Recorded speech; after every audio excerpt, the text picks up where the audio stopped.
सत श्री अकाल जी, मैं अवरिंदर कौर हाजिर हाँ अज एक खास विचार चर्चा लैके 2022 ਦੀਆਂ ਚੋਣਾਂ ਦੇ ਲਈ ਜਿਹੜੀ ਸਾਡੀ ਤਿਆਰੀ ਹੈ ਬਿਲਕੁਲ ਨਿੱਜੀ ਤੌਰ ਤੇ ਤਾਂ ਅਸੀਂ ਬਿਲकुल ਤਿਆਰ ਪਰ ਤਿਆਰ ਹਾਂ ਆਪਣੀ ਮਨਪਸੰਦ ਦਾ ਲੀਡਰ ਚੁਣਨ ਦੇ ਲਈ। ਪਰ ਬਹੁਤ ਸਾਰੀਆਂ ਗੱਲਾਂ ਇਹੋ ਜਿਹੀਆਂ ਨੇ ਜਿਨ੍ਹਾਂ ਨੂੰ ਸਾਡੇ ਲਈ ਧਿਆਨ ਵਿੱਚ ਰੱਖਣਾ ਬੇहद ਜ਼ਿਆਦਾ ਜ਼ਰੂਰੀ ਹੈ ਕਿ ਅਸੀਂ ਜੇ ਆਪਣੀ ਪਸੰਦ ਦਾ ਲੀਡਰ ਚੁਣਨਾ ਆ ਉਹ ਕਿਹੋ ਜਿਹਾ ਹੋਣਾ ਚਾਹੀਦਾ, ਕਿਹੜੀਆਂ-ਕਿਹੜੀਆਂ ਗੱਲਾਂ ਜਿਹੜੀਆਂ ਨੇ ਅਸੀਂ ਜੇਕਰ ਉਹਨਾਂ ਤੱਕ ਲੈ ਕੇ ਜਾਂਦੇ ਹਾਂ ਤੇ ਉਹਨਾਂ ਵੱਲ ਧਿਆਨ ਦਿੱਤਾ ਜਾਵੇ। ਇੱਕ ਅਜਿਹਾ ਮੁੱਦਾ ਹੈ ਖੇਤੀਬਾੜੀ ਦਾ ਮੁੱਦਾ। ਖੇਤੀਬਾੜੀ ਦਾ ਮੁੱਦਾ ਅਹਿਮ ਇਸ ਕਰਕੇ ਹੈ ਕਿਉਂਕਿ ਪੰਜਾਬ ਇੱਕ ਅਜਿਹਾ ਪ੍ਰਦੇਸ਼ ਹੈ ਜਿਹਦੇ ਵਿੱਚ ਖੇਤੀਬਾੜੀ ਸਾਡਾ ਮੁੱਖ ਕਿੱਤਾ ਆ। ਸਾਡੇ ਘਰਾਂ ਦੇ ਵਿੱਚ, ਸਾਡੇ ਪਰਿਵਾਰਾਂ ਦੇ ਵਿੱਚ ਅਸੀਂ ਹਮੇਸ਼ਾ ਚੰਗਾ ਖਾਣਾ, ਚੰਗਾ ਪਾਉਣਾ ਇਸ ਨੂੰ ਤਰਜੀਹ ਦਿੰਦੇ ਹਾਂ। ਪਰ ਚੰਗਾ ਖਾਣ ਦੀ ਜੇਕਰ ਗੱਲ ਕਰੀਏ ਤਾਂ ਇਹ ਜਿਹੜਾ ਚੰਗਾ ਖਾਣਾ ਹੈ ਜਿਹੜੇ ਸਾਡੇ ਖੇਤਾਂ ਦੇ ਵਿੱਚੋਂ ਆਉਂਦਾ ਆ ਉਹਨਾਂ ਦੇ ਲਈ, ਖੇਤਾਂ ਦੇ ਲਈ ਸਾਡੇ ਲਈ ਕਿਹੜੀਆਂ-ਕਿਹੜੀਆਂ ਗੱਲਾਂ ਜਿਹੜੀਆਂ ਨੇ ਬੇहद ਜ਼ਿਆਦਾ ਜ਼ਰੂਰੀ ਨੇ, ਇਸ ਬਾਰੇ ਅੱਜ ਚਰਚਾ ਕਰਾਂਗੇ। ਤੇ ਚਰਚਾ ਕਰਨ ਦੇ ਲਈ ਸਾਡੇ ਨਾਲ ਨੇ ਗੁਰਮੀਤ ਸਿੰਘ ਜੀ ਜੋ ਕਿ ਪ੍ਰੋਫੈਸਰ ਨੇ ਪੰਜਾਬ ਯੂਨੀਵਰਸਿਟੀ ਤੋਂ, ਅਜੇ ਭਾਰਦਵਾਜ ਜੀ ਜੋ ਕਿ ਸੀਨੀਅਰ ਜਰਨਲਿਸਟ ਨੇ, ਔਰ ਨਾਲ ਦੀ ਨਾਲ ਉਹਨਾਂ ਦੇ ਨਾਲ ਬੈਠੇ ਨੇ ਸੁਖਬੀਰ ਭਾਰਦਵਾਜ ਜੀ ਜੋ ਕਿ ਸੀਨੀਅਰ ਜਰਨਲਿਸਟ ਨੇ। ਬਹੁਤ-ਬਹੁਤ ਸਵਾਗਤ ਹੈ ਜੀ ਸਰ ਤੁਹਾਡਾ ਸਾਰਿਆਂ ਦਾ। ਸਭ ਤੋਂ ਪਹਿਲਾਂ ਤਾਂ ਮੈਂ ਇਹੀ ਜਾਨਣਾ ਚਾਹਾਂਗੀ ਕਿ ਖੇਤੀਬਾੜੀ ਜਿਹੜੀ ਆ ਅਸੀਂ ਕਹਿੰਦੇ ਹਾਂ ਕਿ ਬਹੁਤ ਅਹਿਮ ਮੁੱਦਾ ਹੈ, ਪਰ ਕੀ ਲੱਗਦਾ ਤੁਹਾਨੂੰ ਗੁਰਮੀਤ ਜੀ ਆਉਣ ਵਾਲੀ ਸਰਕਾਰ ਜਿਹੜੀ ਹੈ ਖੇਤੀਬਾੜੀ ਦੇ ਲਈ ਉਹਨਾਂ ਦੀ ਕਿਹੋ ਜਿਹੀ ਵਿਚਾਰਧਾਰਾ ਹੋਣੀ ਚਾਹੀਦੀ, ਕੀ ਵਿਉਂਤਬੰਦੀ ਹੋਣੀ ਚਾਹੀਦੀ? ਔਰ ਇਸ ਸਵਾਲ ਤੇ मैं ਤੁਹਾਡੇ ਤਿੰਨਾਂ ਦੇ ਵਿਚਾਰ ਜਿਹੜੇ ਜ਼ਰੂਰ ਲੈਣਾ ਚਾਹਾਂਗੀ।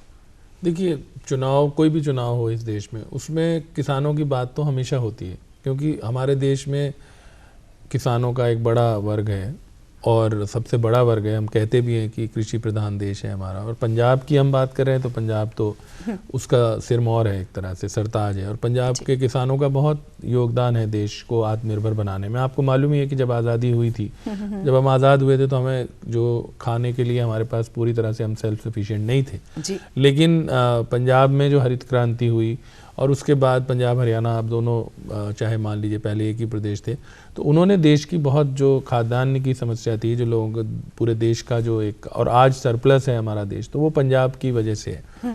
लेकिन ये भी एक सच है कि आज हम 75 साल मना रहे हैं, आपको मालूम है, अमृत महोत्सव मना रहे हैं, लेकिन क्या किसान उस महोत्सव में शरीक होने के लिए उतना मन से तैयार है? क्या उसको उसका जीवन क्या आसान हो पाया है?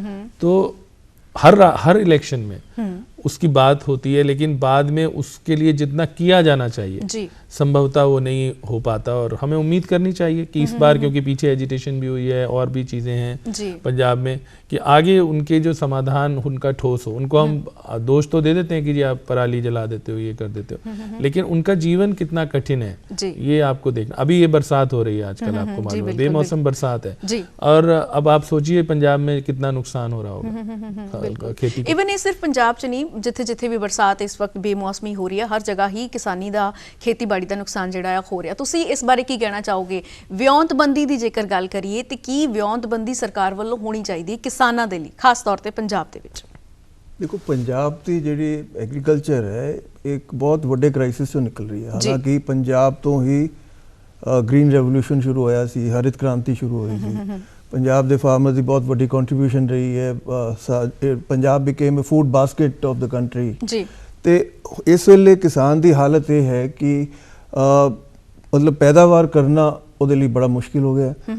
साडी एग्रीकल्चर ग्रोथ जी एक टाइम ते 6% सी, 7% सी, which was highest in the country, ਉਹ ਹੁਣ ਘਟ ਕੇ 1% ਰਹਿ ਗਈ ਹੈ ਜੀ। 2 ਸਾਲ ਪਹਿਲਾਂ 0% ਸੀਗੀ।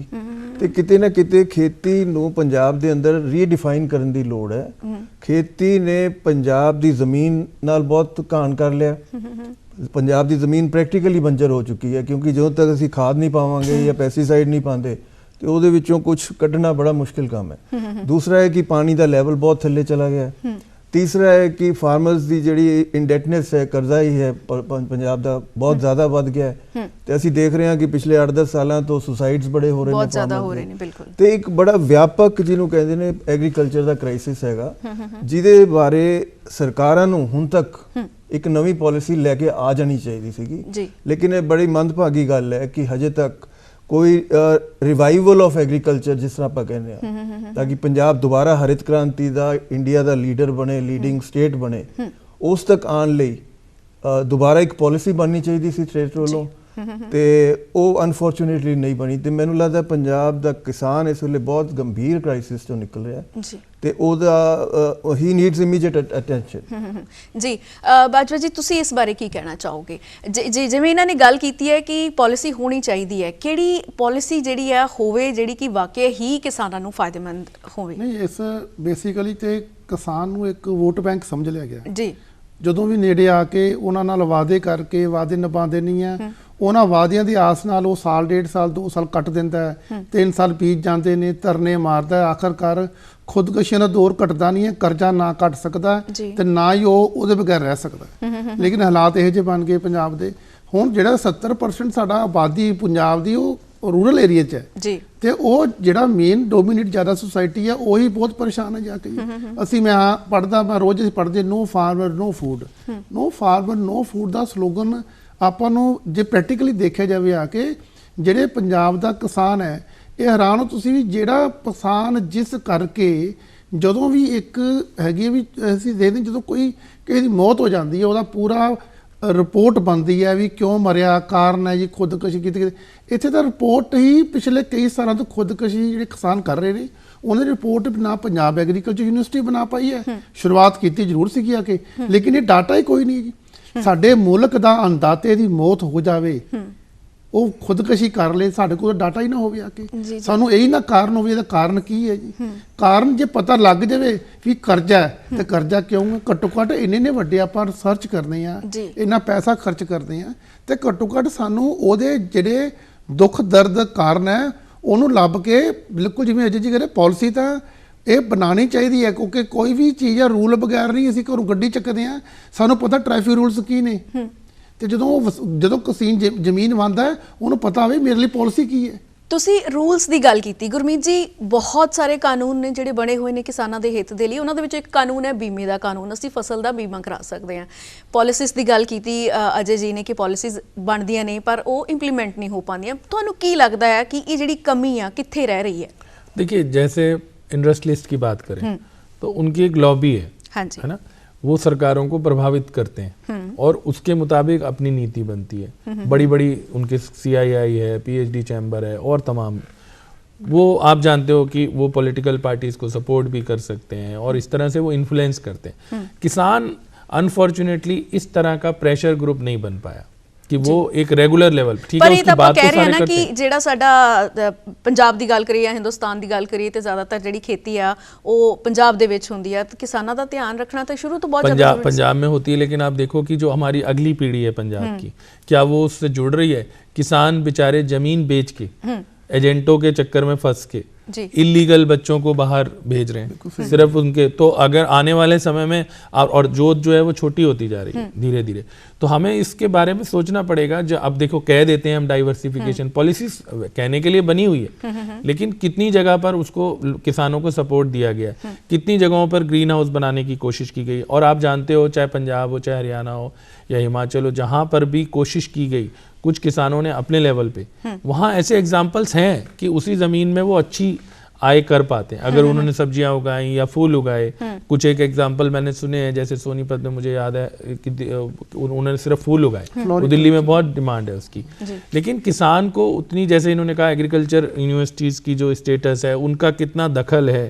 एग्रीकल्चर यूनिवर्सिटीज़ इसीलिए बनी थी सबसे पहले, पंतनगर में मुझे याद है बनाई गई थी नैनीताल के पास देश में, कि वो किसानों को लगातार सपोर्ट करे, इस तरह की रिसर्च करे जो उनके काम की हो और उनको वो आगे लाने में मदद करे। पर ये भी गल है ना अजय जी कि हर एक किसान की यूनिवर्सिटी तक पहुँच नहीं है। यूनिवर्सिटियां जो रूल्स बना रही ने वो कुछ लोगों तक पहुँचते हैं। ईवन असी रीजनल लैवल ते कोऑपरेटिव बैंक्स भी बना दित्तियां पर फिर भी कर्जा वधदा गया। कि ਇਹਦਾ ਕਾਰਨ ਇਹ ਹੈ ਕਿ ਜਿਹੜੀ ਅਵੇਅਰਨੈਸ ਆ ਉਹ ਪ੍ਰੋਪਰ ਨਹੀਂ ਪਹੁੰਚ ਪਾਈ? ਇਹ ਵੀ ਤੁਹਾਡੀ ਗੱਲ ਠੀਕ ਹੈ ਕਿ ਅਵੇਅਰਨੈਸ ਨਹੀਂ ਹੋਈ, ਲੇਕਿਨ ਐਗਰੀਕਲਚਰ ਯੂਨੀਵਰਸਿਟੀਜ਼ ਦਾ ਇੱਕ ਕੰਮ ਕਰਨ ਦਾ ਤਰੀਕਾ ਹੁੰਦਾ ਹੈ। ਉਹਨਾਂ ਦੇ ਸਬ ਸੈਂਟਰਸ ਹੁੰਦੇ ਨੇ। ਐਗਰੀਕਲਚਰ ਯੂਨੀਵਰਸਿਟੀ ਜੇ ਲੁਧਿਆਣੇ ਹੈਗੀ ਤੇ ਉਹਦੇ ਸਬ ਸੈਂਟਰਸ ਕੋਈ ਗੁਰਦਾਸਪੁਰ ਹੋਏਗਾ, ਕੋਈ ਬਠਿੰਡੇ ਹੋਏਗਾ, ਕੋਈ ਫਿਰੋਜ਼ਪੁਰ ਹੋਏਗਾ, ਜਿਹਨੂੰ ਐਕਸਟੈਂਸ਼ਨ ਸੈਂਟਰਸ ਕਹਿੰਦੇ ਨੇ। ਤੇ ਉਹਨਾਂ ਦਾ ਕੰਮ ਹੁੰਦਾ ਕਿ ਉਹ ਫਾਰਮਰਸ ਤੱਕ ਆਪਣੀ ਰਿਸਰਚ ਦੇ ਜਿਹੜੇ ਰਿਜ਼ਲਟਸ ਨੇ ਉਹ ਲੈ ਕੇ ਜਾਂਦੇ ਨੇ।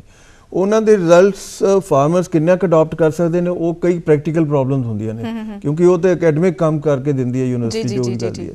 ਲੇਕਿਨ ਪ੍ਰੈਕਟੀਕਲ ਗਰਾਊਂਡ 'ਚ ਜਿਹੜੀ ਪ੍ਰੋਬਲਮਸ ਹੁੰਦੀਆਂ ਨੇ ਉਹ ਮੈਨੂੰ ਲੱਗਦਾ ਹੈ ਕਿ ਯੂਨੀਵਰਸਿਟੀ ਸ਼ਾਇਦ ਨਹੀਂ ਸਮਝ ਪਾ ਰਹੀਆਂ।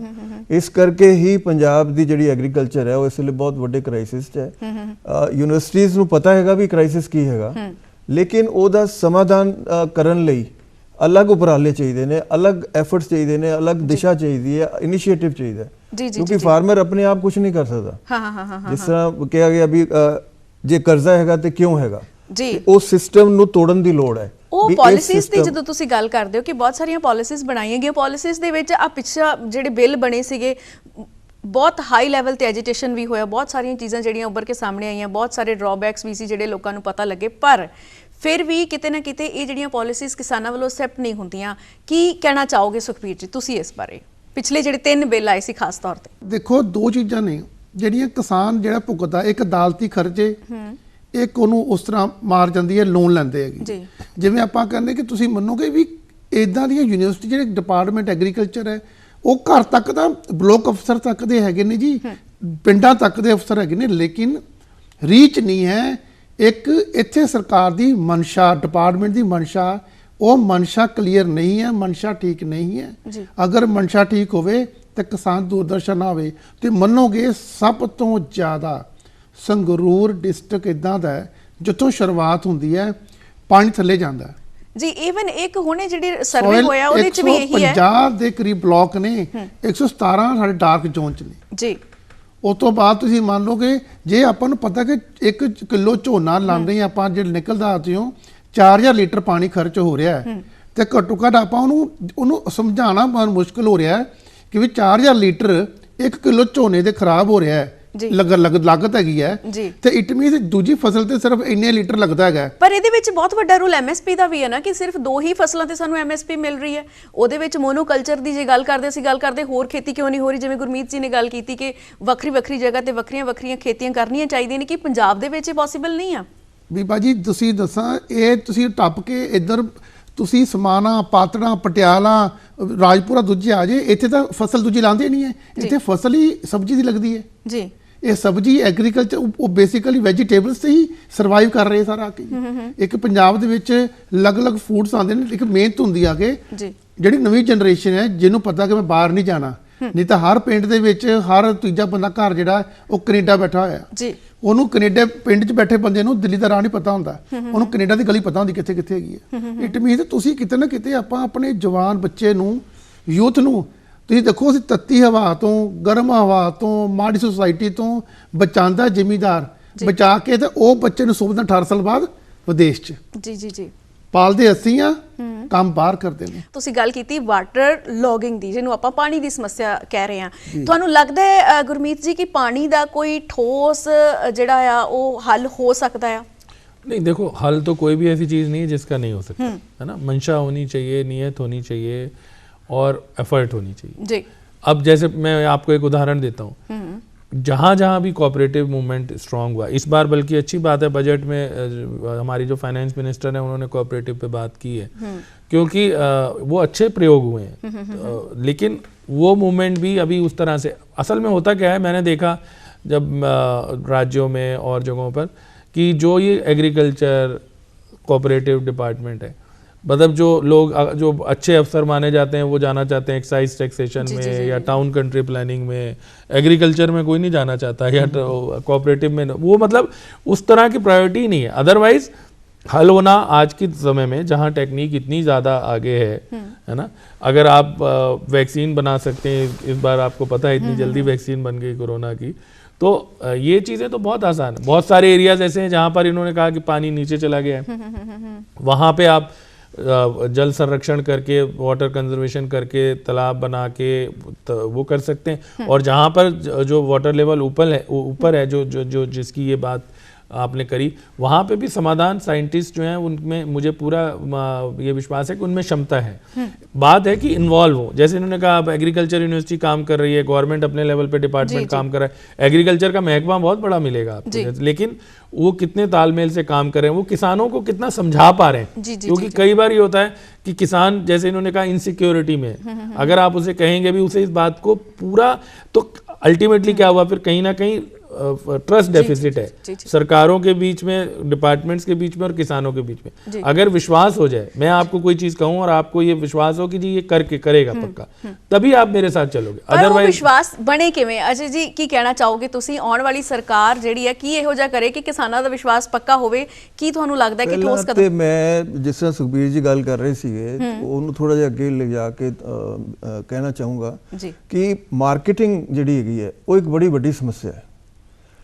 ਕਿਸਾਨ ਨੂੰ ਅਸੀਂ ਕਨਵਿੰਸ ਕਰ ਸਕਦੇ ਹਾਂ ਕਿ ਤੂੰ ਫੁੱਲ ਉਗਾ ਜਾਂ ਤੂੰ ਸਬਜ਼ੀ ਉਗਾ, ਤੇ ਵੀਟ ਦਾ ਤੇ ਰਾਈਸ ਦਾ ਜਿਹੜਾ ਇੱਕ ਵਿਸ਼ੇਸ਼ ਸਰਕਲ ਹੈ ਉਹਦੇ ਚੋਂ ਬਾਹਰ ਆਉਣ ਦੇ ਇਹ ਤਰੀਕੇ ਨੇ, ਕਿਸਾਨ ਵੀ ਸ਼ਾਇਦ ਤਿਆਰ ਹੋ ਜਾਏ। ਜੀ ਜੀ ਜੀ ਜੀ। ਲੇਕਿਨ ਮਾਰਕੀਟਿੰਗ ਉਹ ਜਿਹੜੀ ਹੈ ਨਾ, ਉਹ ਇੱਕ ਬਹੁਤ ਵੱਡੀ ਸਮੱਸਿਆ ਰਹਿੰਦੀ ਹੈ। ਉਹ ਜੇ ਮਾਰਕੀਟਿੰਗ ਨਹੀਂ ਹੁੰਦੀ ਤੇ ਨੈਚੁਰਲੀ ਪ੍ਰੋਡਿਊਸ ਨਹੀਂ ਕਰੇਗਾ। ਹੁਣ ਜੇ ਸਿਰਫ ਵੀਟ ਉਗਾ ਰਿਹਾ ਜਾਂ ਰਾਈਸ ਉਗਾ ਰਿਹਾ ਹੈ, ਸਿਰਫ ਇਸ ਕਰਕੇ ਕਿ ਇੱਕ ਤੇ ਉਹਨੂੰ ਐਮਐਸਪੀ ਮਿਲ ਰਹੀ ਹੈ, ਦੂਸਰਾ ਉਹਨੂੰ ਪ੍ਰੋਡਕਸ਼ਨ ਦੀ ਮਤਲਬ ਜਿਹਨੂੰ ਕਹਿੰਦੇ ਸਿਕਿਉਰ ਇਨਕਮ ਮਿਲ ਰਹੀ ਹੈ। ਯਾਨੀ ਤੁਸੀਂ ਇਸ ਗੱਲ ਨੂੰ ਮੰਨਦੇ ਹੋ ਕਿ ਐਮਐਸਪੀ ਸਾਰੀਆਂ ਚੀਜ਼ਾਂ ਤੇ ਹੋਣੀ ਚਾਹੀਦੀ ਹੈ ਜਿਹਦੀ ਪ੍ਰੋਡਕਸ਼ਨ ਹੁੰਦੀ ਹੈ? ਹਾਂ, ਕਿਸਾਨ ਨੂੰ ਇੱਕ ਸੁਰੱਖਿਆ ਦੀ ਭਾਵਨਾ ਦੇਣ ਦੀ ਬਹੁਤ ਜ਼ਰੂਰਤ ਹੈ ਜੀ, ਤਾਂ ਕਿ ਉਹ ਮਾਰਕੀਟਿੰਗ ਦੇ ਬਾਰੇ ਸ਼ੋਰ ਹੋਵੇ। ਇਹ ਨਹੀਂ ਹੈ ਕਿ ਮੈਂ ਆਲੂ ਉਗਾ ਲੇ ਤੇ ਮੈਨੂੰ ਫਿਰ ਸੜਕਾਂ ਤੇ ਵਿਛਾਣੇ ਪੈਣ, ਟਮਾਟਰ ਉਗਾ ਲੇ ਤੇ ਸੜਕਾਂ ਤੇ ਵਿਛਾਣੇ ਪੈਣ। ਇੱਕ ਅੱਛਾ ਸਿਸਟਮ ਹੋਣਾ ਚਾਹੀਦਾ ਹੈ ਜਿਹਦੇ ਕਰਕੇ ਮੈਂ ਜੋ ਉਗਾ ਰਿਹਾ ਤੇ ਉਹਦੀ ਮਾਰਕੀਟਿੰਗ ਹੋ ਜਾਏ। ਹੁਣ ਜਿਸ ਤਰ੍ਹਾਂ ਹਰਿਆਣਾ ਦਾ ਐਗਜ਼ਾਮਪਲ ਦਿੱਤਾ ਇਹਨਾਂ ਨੇ, ਸੋਨੀਪਤ ਦੇ ਨਾਲ ਇੱਕ ਹੋਰ ਜਗ੍ਹਾ ਹੈਗੀ ਹੈ, ਉੱਥੇ ਉਹ ਫਾਰਮਰਸ ਦਾ ਗਰੁੱਪ ਹੈਗਾ, 4 ਪਿੰਡ ਨੇ ਇਕੱਠੇ, ਉਹ ਸਿਰਫ ਮਸ਼ਰੂਮ ਉਗਾਉਂਦੇ ਨੇ, ਪਰ ਉਹਨਾਂ ਨੇ ਮਾਰਕੀਟਿੰਗ ਦਾ ਆਪਣੇ ਆਪ ਸਿਸਟਮ ਬਣਾਇਆ ਹੋਇਆ ਹੈ। ਜੀ ਜੀ ਜੀ ਜੀ। ਤੇ ਇਸ ਕਰਕੇ ਜਦੋਂ ਮਾਰਕੀਟਿੰਗ ਅੱਛੀ ਹੋ ਜਾਂਦੀ ਹੈ, ਉਹਨਾਂ ਨੂੰ ਆਪਣਾ ਵੀਟ ਤੇ ਪੈਡੀ ਨਾਲੋਂ ਜ਼ਿਆਦਾ ਇਨਕਮ ਹੋ ਰਹੀ ਹੈ। ਜੀ ਜੀ ਜੀ। ਪਰ ਉਹ ਸ਼ਾਇਦ ਦਿੱਲੀ ਦੇ ਨੇੜੇ ਹੋਣ ਕਰਕੇ ਇੱਕ ਐਡਵਾਂਟੇਜ ਹੈ ਉਹਨਾਂ ਨੂੰ, ਤੇ ਦੂਸਰਾ ਉਹਨਾਂ ਦੀ ਇਨੋਵੇਸ਼ਨ ਵੀ ਹੈ, ਤੀਸਰਾ ਉਹਨਾਂ ਦੀ ਸਕਸੈਸ ਹੈ, ਤੇ ਚੌਥਾ ਇਕਨੋਮੀ ਨੇ ਜਿਹੜੀ ਮਾਰਕੀਟ ਦੀ ਇਕਨੋਮੀ ਬਣ ਗਈ ਕਿ ਮੈਂ ਪੈਦਾ ਕਰ ਰਿਹਾ ਤੇ ਖਰੀਦਦਾਰ ਨਾਲ ਖੜਾ ਮੇਰੇ ਤੇ ਮੈਨੂੰ ਅੱਛੀ ਕੀਮਤ ਦੇ ਰਿਹਾ।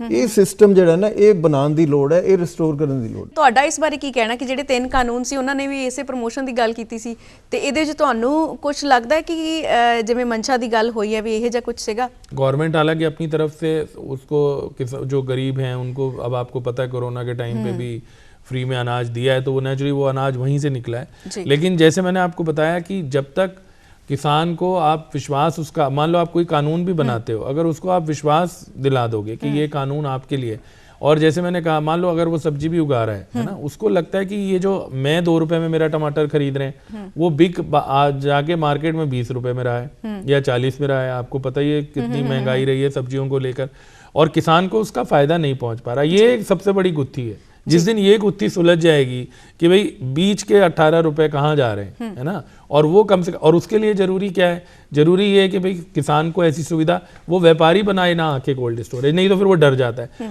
अगर वो उसको सुविधा सरकार मुहैया कराए ज़्यादा से ज़्यादा, जिससे वो अपनी फसल रोक सके ज़्यादा से ज़्यादा, जैसे अब आजकल सबको जगह डिजिटल इंडिया, डिजिटल की बात हो रही है, अब किसान को उतना ट्रेन किया जा सके। ट्रेन और एजुकेशन ਜਿਹੜੀ ਹੈ ਉਹ ਇੰਨੀ ਜ਼ਿਆਦਾ ਨਹੀਂ, ਅਵੇਅਰਨੈਸ ਨਹੀਂ ਹੈਗੀ।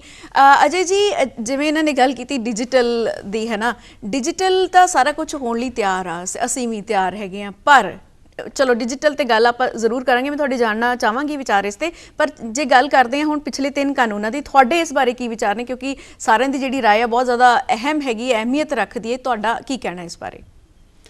ਦੇਖੋ, ਮੈਂ ਜੇ ਆਪਾਂ 3 ਬਿੱਲਾਂ ਦੀ ਬੈਕਗ੍ਰਾਉਂਡ ਤੇ ਜਾਈਏ, ਇਹ 3 ਬਿੱਲ ਜਿਹੜੇ ਨੇ ਇੱਕ ਓਵਰਨਾਈਟ ਨਹੀਂ ਬਣੇ। ਬਿਲਕੁਲ, ਇਹਦੇ ਪਿੱਛੇ 10 ਸਾਲ ਦੀ ਐਕਸਰਸਾਈਜ਼ ਹੈ। ਉਹ ਮਨਮੋਹਨ ਸਿੰਘ ਗਵਰਨਮੈਂਟ ਦੇ ਵੇਲੇ ਹੀ ਸ਼ੁਰੂ ਹੋ ਗਈ ਸੀਗੀ। ਉਸ ਵੇਲੇ ਸ਼ਰਦ ਪਵਾਰ ਐਗਰੀਕਲਚਰ ਮਿਨਿਸਟਰ ਸੀ, ਕਮੇਟੀ ਬਣੀ, ਉਹਦੇ 'ਚ 6 ਚੀਫ ਮਿਨਿਸਟਰ ਸੀਗੇ, ਬੜਾ ਕੁਝ ਹੋਇਆ, ਸਾਰੀ ਐਕਸਰਸਾਈਜ਼ ਹੋਈ। ਫਿਰ ਦੁਬਾਰਾ ਕਮੇਟੀ ਬਣੀ ਜਦੋਂ ਮੋਦੀ ਸਰਕਾਰ ਆਂਦੀ ਹੈ। ਮੋਦੀ ਸਰਕਾਰ ਆਂਦੀ ਹੈ, ਉਹਨਾਂ ਨੇ ਵੀ ਕਮੇਟੀ ਦੀ ਰਿਪੋਰਟ ਦਿੱਤੀ, ਉਹਦੇ ਬੇਸ ਤੇ ਬਿੱਲ ਬਣੇ। ਹੁਣ ਬਿੱਲਾਂ ਬਾਰੇ ਬਿੱਲ ਬਣਾਏ ਦਿੱਤੇ ਗਏ ਇਸ ਕਰਕੇ ਵੀ ਮਾਰਕੀਟਿੰਗ, ਜਿਸ ਤਰ੍ਹਾਂ ਤੁਸੀਂ ਕਿਹਾ ਵੀ ਮਾਰਕੀਟਿੰਗ ਠੀਕ ਹੋਵੇ। ਉਹਦੇ 'ਚ ਕੰਟਰੈਕਟ ਸਿਸਟਮ ਦਾ ਇੱਕ ਬਿੱਲ ਆਇਆ ਕਿ ਮੇਰੇ ਕੋਲ ਜੇ 1 बीघा ਜ਼ਮੀਨ ਹੈਗੀ ਹੈ ਤੇ ਮੈਂ 1 बीघे ਜ਼ਮੀਨ ਨਾਲ ਜਿੰਨੀ ਮੈਂ ਪੈਦਾਵਾਰ ਕਰ ਸਕਦਾ ਮੈਂ ਕਰ ਲਈ, ਜੇ ਉਹ ਤੋਂ ਬਾਅਦ ਮੈਂ ਨਹੀਂ ਕਰ ਸਕਦਾ ਤੇ ਮੈਂ ਕਿਸੇ ਨੂੰ ਹੋਰ ਨੂੰ ਕਹਿ ਸਕਦਾ ਵੀ ਤੁਸੀਂ ਇਹ ਮੇਰਾ ਸੰਭਾਲ ਲਓ। ਆਪਸ਼ਨਲ ਹੈ ਜੀ। ਇਸ ਤਰ੍ਹਾਂ ਹੀ ਦੂਸਰਾ ਬਿੱਲ ਸੀਗਾ ਮਾਰਕੀਟਿੰਗ ਦਾ ਕਿ ਜੇ ਤੁਸੀਂ ਭੂਚੋ ਮੰਡੀ ਨਹੀਂ ਵੇਚ ਸਕਦੇ ਜਾਂ ਬਠਿੰਡਾ ਮੰਡੀ ਨਹੀਂ ਵੇਚ ਸਕਦੇ, ਤੁਸੀਂ ਸ਼ਾਇਦ ਜੈਪੁਰ ਮੰਡੀ ਜਾ ਸਕਦੇ ਹੋ ਜਾਂ ਦਿੱਲੀ ਮੰਡੀ ਜਾ ਸਕਦੇ ਹੋ ਜਾਂ ਕਿਸੇ ਹੋਰ ਮੰਡੀ ਜਾ ਸਕਦੇ ਹੋ, ਤੇ ਯੂ ਆਰ ਨਾਟ ਬਾਉਂਡ ਕਿ ਜਿਹੜਾ ਤੁਹਾਡਾ ਆਪਣਾ ਏਰੀਆ ਉੱਥੇ ਤੱਕ। ਜੀ ਜੀ। ਉਹ ਵੀ ਆਪਸ਼ਨਲ ਸੀਗਾ। ਸੋ ਇਹ ਬਿੱਲ ਆਏ ਤੇ ਮੈਨੂੰ ਤੇ ਲੱਗਦਾ ਹੈ ਕਿ ਬੜੀ ਅੱਛੀ ਪਰਪਸ ਨਾਲ ਆਏ ਸੀਗੇ ਜੀ ਲੇਕਿਨ ਸ਼ਾਇਦ ਫਾਰਮਰਸ ਨੂੰ ਅਸੀਂ ਸਮਝਾ ਨਹੀਂ ਸਕੇ ਫਾਰਮਰਸ ਨੂੰ ਅਸੀਂ ਇਹਦੀ ਮਨਸ਼ਾ ਨਹੀਂ ਦੱਸ ਸਕੇ ਜਿਸ ਤਰ੍ਹਾਂ ਸੁਖਬੀਰ ਜੀ ਨੇ ਕਿਹਾ ਕਿ ਫਾਰਮਰਸ ਦੇ ਅੰਦਰ ਇਮੀਡੀਏਟਲੀ ਸੈਂਸ ਆਫ ਇਨਸਿਕਿਉਰਿਟੀ ਆ ਗਈ ਜੀ ਕਿ ਜੇ ਬਿੱਲ ਆ ਗਏ ਨੇ ਤੇ ਮੇਰੀ ਜ਼ਮੀਨ ਗਈ ਜੀ ਇੱਕ ਫੀਅਰ ਪੈਦਾ ਕੀਤਾ ਗਿਆ ਕਿ ਕਾਰਪੋਰੇਟ ਸੈਕਟਰ ਜਿਹੜਾ ਹੈਗਾ ਉਹ ਫਾਰਮਿੰਗ ਤੇ ਹਾਵੀ ਹੋ ਜਾਏਗਾ ਤੇ ਹਾਵੀ ਹੋ ਕੇ ਜਿਹੜਾ ਇੱਕ ਸਮਾਲ ਫਾਰਮਰ ਹੈ ਜਾਂ ਮਾਰਜਨਲ ਫਾਰਮਰ ਹੈ ਜਿਹੜੇ ਪੰਜਾਬ 'ਚ ਬਹੁਤ ਜ਼ਿਆਦਾ ਨੇ ਤੇ ਉਹਨਾਂ ਨੂੰ ਇੱਕਦਮ ਇੱਕ ਡਰ ਪੈਦਾ ਹੋਇਆ ਤੇ ਸਮਾਜ ਦੇ ਅੰਦਰ ਸਾਰੇ ਬਿੱਲਾਂ ਨੂੰ ਲੈ ਕੇ ਇੱਕ ਅਨਸਰਟਨਿਟੀ ਬਣ ਗਈ ਜਿਹਦੇ ਬਾਰੇ ਮੈਨੂੰ ਲੱਗਦਾ ਸਰਕਾਰ ਵੱਲੋਂ ਥੋੜੀ ਜ਼ਿਆਦਾ ਕੋਸ਼ਿਸ਼ ਹੋਣੀ ਚਾਹੀਦੀ ਸੀ to educate the farmers and to educate the society ਜੀ ਇਸ ਇੱਕ ਬਹੁਤ ਹੀ ਅਹਿਮ ਮੁੱਦਾ ਹੈਗਾ ਆ ਪੰਜਾਬ ਦੇ ਵਿੱਚ ਜਦੋਂ ਵੀ ਅਸੀਂ ਸੌਣੀ ਦੀ ਫਸਲ ਵੱਢਦੇ ਆ ਪਰਾਲੀ ਦਾ ਮੁੱਦਾ ਇਹ ਇੰਨਾ ਕੁ ਜ਼ਿਆਦਾ ਹੋ ਗਿਆ ਕਿ ਹੁਣ ਇਹ ਲੱਗਦਾ ਹੈ ਕਿ ਜਦੋਂ ਵੀ ਪੋਲਿਊਸ਼ਨ ਹੁੰਦਾ ਹੈ ਵੀ ਪਰਾਲੀ ਸਾੜੀ ਜਾ ਰਹੀ ਤਾਂ ਹੀ ਹੋ ਰਿਹਾ ਹੈ ਲੌਜੀਕਲੀ ਕਿ ਸਿਰਫ ਪਰਾਲੀ ਸਾੜਨਾ ਪੋਲਿਊਸ਼ਨ ਦਾ ਰੀਜ਼ਨ ਹੈ ਜਾਂ ਨਹੀਂ ਇਹ ਇੱਕ ਵੱਖਰਾ ਵਿਸ਼ਾ ਹੈ ਪਰ ਆਉਣ ਵਾਲੀ ਸਰਕਾਰ ਦੇ ਵੱਲੋਂ ਕਿਹੜੀਆਂ ਜਿਹੜੀਆਂ ਕਾਰਜਕਾਰੀਆਂ ਹੋਣੀਆਂ ਚਾਹੀਦੀਆਂ ਨੇ ਇਸ ਚੀਜ਼ ਨੂੰ ਰੋਕਣ ਦੇ ਲਈ ਜਾਂ ਇਹ ਜਿਹੜੀ ਪਰਾਲੀ ਆ ਇਹ ਕਿਸਾਨਾਂ ਦਾ ਫਾਇਦਾ ਕਰ ਸਕੇ ਇਹਨਾਂ ਦੀ ਮੈਕੈਨਿਜ਼ਮ ਜਿਹੜਾ ਤਿਆਰ ਕਰਨਾ ਚਾਹੀਦਾ ਹੈ ਡਿਪਾਰਟਮੈਂਟ ਆਫ ਐਗਰੀਕਲਚਰ ਨੂੰ ਜਾਂ ਦੂਜੇ ਨੂੰ ਸਰਕਾਰ ਨੂੰ ਆ ਕੇ ਜਦੋਂ ਤੁਸੀਂ ਏਸੀ ਰੂਮ ਤੋਂ ਬਹਿ ਕੇ ਪਿੰਡ ਦੀ ਜਿਹੜੀ ਤੁਸੀਂ ਉੱਥੇ ਬਹਿ ਜਾਓਗੇ ਉੱਥੇ ਕਿ ਬਾਹਰ ਜਿੱਥੇ ਘੱਟੋ ਘੱਟ ਫਿਰਨੀ ਦੇ ਜਿਹੜੇ ਬਾਹਰ ਬੈਠੇ ਬਜ਼ੁਰਗ ਤੁਸੀਂ ਉੱਥੇ ਤੱਕ ਨਹੀਂ ਪਹੁੰਚ ਪਾਓਗੇ ਆ ਕੇ ਇਹ ਤੁਹਾਡਾ ਮਸਲਾ ਹੱਲ ਨਹੀਂ ਹੋ ਸਕਦਾ ਜੀ ਜੀ ਜੀ ਕਿਉਂਕਿ ਇਹ ਬਹੁਤ ਸੌਖਾ ਹੈ ਜੀ ਕਰਨਾ ਕਿ ਕਿਸਾਨ ਨੂੰ ਤਬਦੀਲੀ ਕਰ ਦਿਓ ਆ ਕੇ ਬਿਲਕੁਲ ਇਹ ਤੁਸੀਂ ਕਿਸਾਨ ਦੀ ਤਬਦੀਲੀ ਦੀ ਗੱਲ ਕੀਤੀ ਹੈ ਬਾਜਵਾ ਜੀ ਜਿਹੜੇ ਇਸ ਟਾਈਮ ਤੇ ਕਿਸਾਨ ਜਥੇਬੰਦੀਆਂ ਵੱਖ-ਵੱਖ ਬਣੀਆਂ ਨੇ ਆਪਾਂ ਦੇਖਿਆ ਕਿ ਪਿੱਛੇ ਜੇ ਉਹਨਾਂ ਦੇ ਰੋਲ ਬਹੁਤ ਜਿਹੜੇ ਸਕਾਰਾਤਮਕ ਰਹੇ ਨੇ ਪਰ ਇਹਨਾਂ ਹੁਣ ਜਿਹੜੀ ਇਲੈਕਸ਼ਨ ਆਉਣੀ ਹੈ ਮਾਫੀ ਚਾਹਾਂਗੀ ਵਕਤ ਜਿਹੜਾ ਆਪਣੇ ਕੋਲ ਬਹੁਤ ਥੋੜਾ ਰਹਿ ਗਿਆ ਹੈ ਆਉਣ ਵਾਲੇ ਇਲੈਕਸ਼ਨ ਦੇ ਵਿੱਚ ਜਿਹੜੀਆਂ ਕਿਸਾਨ ਜਥੇਬੰਦੀਆਂ ਨੇ ਇਹਨਾਂ ਦਾ ਤੁਸੀਂ ਕੀ ਰੋਲ ਦੇਖਦੇ ਹੋ ਗੁਰਮੀਤ ਜੀ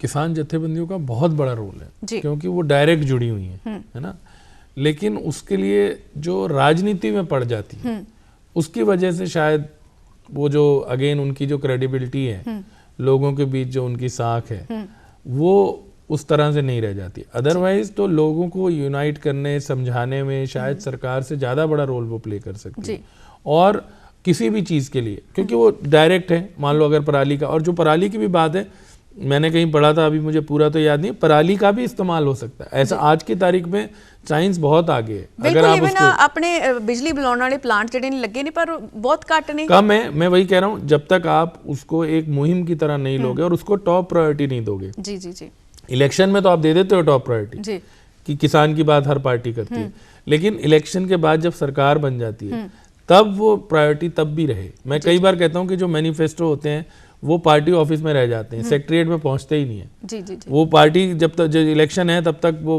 उसकी चर्चा होती है जब सरकार जबकि वो जाके हर मिनिस्टर के टेबल पे होना चाहिए जो उन्होंने वादे किए हैं जिससे उनको याद रहे पार्टी ऑफिस में मिल जाता है वो आपको लेकिन वहाँ नहीं मिलता तो वो जब तक आपकी कैंपेन एक आप ये सोचोगे कि भाई ये हमारा सरकारें ये समझेंगी कि ये हमारा सबसे बड़ा फर्ज है अगर हम सत्ता में आए तो किसान को बचाना देश को बचाने जैसा है उसका एक बहुत बड़ा रोल है जैसे देश को बचाने में जवान जो है वो डायरेक्ट रोल प्ले कर रहा है किसान भी एक बहुत बड़ा रोल प्ले कर रहा है मैंने आपको बताया कि आज़ादी के समय हम डिपेंडेंट थे बाहर से गेहूं आता था जी thank you so much Gurmeet ji Ajay sir तुसी इस बारे की कहना चाहोगे ਇਲੈਕਸ਼ਨਸ ਐਂਡ ਫਾਰਮਰਸ ਜੀ ਜੀ ਜੀ ਕਿਸਾਨ ਜਥੇਬੰਦੀਆਂ ਦਾ ਰੋਲ ਆਉਣ ਵਾਲੇ ਇਲੈਕਸ਼ਨਸ ਜਥੇਬੰਦੀਆਂ ਨੇ ਦੇਖੋ ਇੱਕ ਬੜੀ ਇਹਨਾਂ ਦੀ ਮੇਜਰ ਕੰਟਰੀਬਿਊਸ਼ਨ ਇਹ ਰਹੀ ਹੈ ਕਿ ਜਿਸ ਤਰ੍ਹਾਂ ਗੁਰਮੀਤ ਜੀ ਕਹਿ ਰਹੇ ਸੀਗੇ ਕਿ ਇੱਕ ਗਰੁੱਪ ਬਣਿਆ ਇਹਨਾਂ ਦਾ ਜੀ ਇੱਕ ਗਰੁੱਪ ਪ੍ਰੈਸ਼ਰ ਗਰੁੱਪ ਬਣ ਸਕਦਾ ਹੈ ਜੀ ਲੇਕਿਨ ਅਨਫੋਰਚੂਨੇਟਲੀ ਇਹ ਸਾਰੇ ਡਿਸਿਪੇਟ ਹੋ ਗਏ ਨੇ ਇਹ ਸਾਰੇ ਬਿਖਰ ਗਏ ਨੇ ਉਹ ਇਹਨਾਂ ਦੀ ਜਦੋਂ ਤੱਕ ਸੰਘਰਸ਼ ਸੀਗਾ ਉਦੋਂ ਤੱਕ ਇਹਨਾਂ ਨੇ ਕਿਸੇ ਤਰ੍ਹਾਂ ਦੀ ਰਾਜਨੀਤੀ ਉਹਦੇ ਵਿੱਚ ਨਹੀਂ ਆਉਣ ਦਿੱਤੀ ਸਿਰਫ ਇੱਕ ਮੁੱਦਾ ਰੱਖਿਆ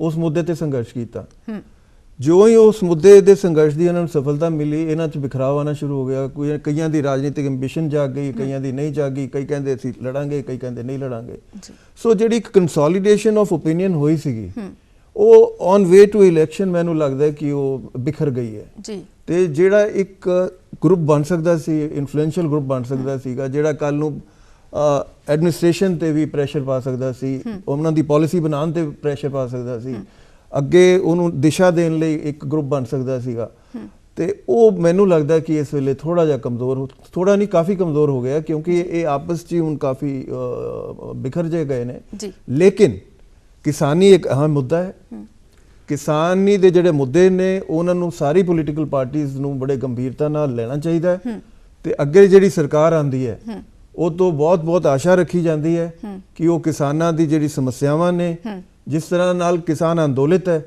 ਉਹਨੂੰ ਐਡਰੈਸ ਕਰਨਗੇ, ਉਹਦਾ ਸਮਾਧਾਨ ਲੱਭਣਗੇ, ਉਹਦਾ ਕੋਈ ਨਾ ਕੋਈ ਰਸਤਾ ਲੱਭਣਗੇ। ਸੁਖਬੀਰ ਜੀ, ਇੱਕ ਖਾਸ ਸਮਾਧਾਨ ਦੀ ਇਹਨਾਂ ਨੇ ਗੱਲ ਕੀਤੀ, ਇੱਕ ਖਾਸ ਜੇਕਰ ਇੱਕ ਠੋਸ ਸਮਾਧਾਨ ਦੀ ਗੱਲ ਕਰੀਏ ਆਉਣ ਵਾਲੀ ਸਰਕਾਰ ਵੱਲੋਂ ਕਿਸਾਨਾਂ ਦੇ ਹੱਕ ਵਿੱਚ ਹੋਵੇ, ਤੁਹਾਡੇ ਮੁਤਾਬਿਕ ਉਹ ਇੱਕ ਚੀਜ਼ ਕਿਹੜੀ ਹੋ ਸਕਦੀ ਹੈ? ਕੁਛ ਨਹੀਂ ਜੀ, ਬੇਸਿਕਲੀ ਜਿਵੇਂ ਗੱਲ ਕੀਤੀ ਕਿ ਕਿਸਾਨ ਦਾ ਆਪਣੇ ਆਪ 'ਚ ਬਹੁਤ ਵੱਡਾ ਰੋਲ ਸੀਗਾ ਕਿ ਵੀ ਅੱਜ ਸਭ ਨੂੰ ਕਿਸੇ ਨੂੰ ਪਤਾ ਵੀ ਨਹੀਂ, ਜਿਸ ਤੋਂ ਵੱਡਾ ਬਹੁਤ ਵੱਡਾ ਕਿਸਾਨ ਜਿਹੜਾ ਸੀਗੀ ਯੂਨਿਟ ਸੀਗਾ, ਐਸੋਸੀਏਸ਼ਨ ਸੀ, ਉਹਨੇ ਪੋਲੀਟੀਕਲੀ ਪਾਰਟਿਸਿਪੇਟ ਨਹੀਂ ਕੀਤਾ। ਅੱਛਾ, ਪਾਰਟਿਸਿਪੇਟ ਕੀਤਾ ਛੋਟੇ ਛੋਟੇ ਲੋਕਾਂ ਨੇ, ਬੱਤੀਆਂ 'ਚ 22 ਨੇ ਕੀਤਾ। 22 ਬੰਦੇ ਉਹ ਜਿਨ੍ਹਾਂ ਦੇ ਬਿਲਕੁਲ ਨਾਲ ਇੱਕ ਕਰਕੇ 100 ਦੀ ਗਿਣਤੀ ਬਣ ਜਾਂਦੀ ਸੀ। ਇਸ ਕਰਕੇ ਹਾਲਾਤ ਇਹ ਕਿ ਵੀ ਉਹ ਗਰੁੱਪ ਨਹੀਂ ਆਇਆ। ਅੱਜ ਦੀ ਡੇਟ ਵਿੱਚ ਇਹ ਜਿਹੜਾ ਜਿਵੇਂ ਬਾਕੀ ਸਾਰੇ ਪ੍ਰੈਸ਼ਰ ਗਰੁੱਪ ਦੀ ਗੱਲ ਕਰਦੇ ਆ, ਇਹਨਾਂ ਨੇ ਰਾਜਨੀਤੀ 'ਚ ਆ ਕੇ ਬਿਲਕੁਲ ਹੀ ਆਪਣਾ ਗਲਤ ਕੀਤਾ। ਇਹਨਾਂ ਨੂੰ ਸੋਸ਼ਲੀ ਹੀ ਰਹਿਣਾ ਚਾਹੀਦਾ ਸੀ ਕਿ ਗਰੀਬ ਕਿਸਾਨਾਂ ਦੀ ਮਦਦ ਕਰਨੀ ਚਾਹੀਦੀ ਸੀ। ਉਹਨਾਂ ਦੀ ਆਉਣ ਦੀ ਬਜਾਏ, ਰਾਜਨੀਤੀ ਜਾਣ ਦੀ ਬਜਾਏ, ਇਹਨਾਂ ਦਾ ਗ੍ਰਾਫ ਜਿਹੜਾ 100 ਤੋਂ ਥੱਲੇ ਆ ਕੇ ਬਹੁਤ ਥੱਲੇ ਆ ਕੇ ਗ੍ਰਾਫ ਡਿੱਗਿਆ। ਅੱਜ ਦੀ ਇਹ ਜਿਹੜੀ ਖਾਸ ਚਰਚਾ ਸੀਗੀ ਆਉਣ ਵਾਲੀਆਂ ਇਲੈਕਸ਼ਨਸ ਨੂੰ ਲੈ ਕੇ, ਆਪਾਂ ਖੇਤੀਬਾੜੀ ਦੀ ਗੱਲ ਕੀਤੀ ਹੈ, ਖੇਤੀ ਦੀਆਂ ਮੁਸ਼ਕਲਾਂ ਦੀ ਗੱਲ ਕੀਤੀ ਹੈ, ਕਿਸਾਨਾਂ ਦੀਆਂ ਮੁਸ਼ਕਲਾਂ ਦੀ ਗੱਲ ਕੀਤੀ ਹੈ। ਇਹ ਸਾਰੀ ਵਿਚਾਰ ਚਰਚਾ ਇਸ ਗੱਲ ਨੂੰ ਧਿਆਨ ਵਿੱਚ ਰੱਖ ਕੇ ਕੀਤੀ ਗਈ ਹੈ ਕਿ ਇਲੈਕਸ਼ਨਸ ਦੇ ਵਿੱਚ ਜਦੋਂ ਤੁਸੀਂ ਵੋਟ ਪਾਉਣ ਜਾਓ ਤੇ ਤੁਹਾਡੇ ਦਿਲ ਦਿਮਾਗ ਦੇ ਵਿੱਚ ਇਹ ਜਿਹੜੀਆਂ ਗੱਲਾਂ ਨੇ ਯਾਦ ਰਹਿਣ, ਤੁਹਾਡੇ ਕੰਨਾਂ ਦੇ ਵਿੱਚ ਗੂੰਜਦੀਆਂ ਰਹਿਣ, ਤਾਂ ਜੋ ਤੁਸੀਂ ਆਪਣੇ ਲਈ ਇੱਕ ਸਹੀ ਨੇਤਾ ਜਿਹੜਾ ਉਹ ਚੁਣ ਸਕੋ।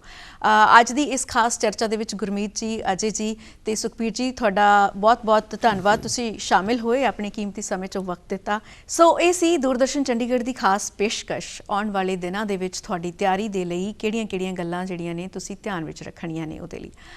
ਅੱਜ ਫਿਲਹਾਲ ਮੈਂ ਅਵਰਿੰਦਰ ਕੌਰ ਇਸ ਵਕਤ ਤੁਹਾਡੇ ਤੋਂ ਇਜਾਜ਼ਤ ਲੈ ਰਹੀ ਹਾਂ। ਆਪਾਂ ਫੇਰ ਜਲਦੀ ਮਿਲਦੇ ਹਾਂ ਇੱਕ ਨਵੇਂ ਵਿਸ਼ੇ ਦੇ ਨਾਲ। ਇੱਕ ਵਾਰੀ ਫੇਰ ਬੇਹੱਦ ਸ਼ੁਕਰੀਆ ਜੀ।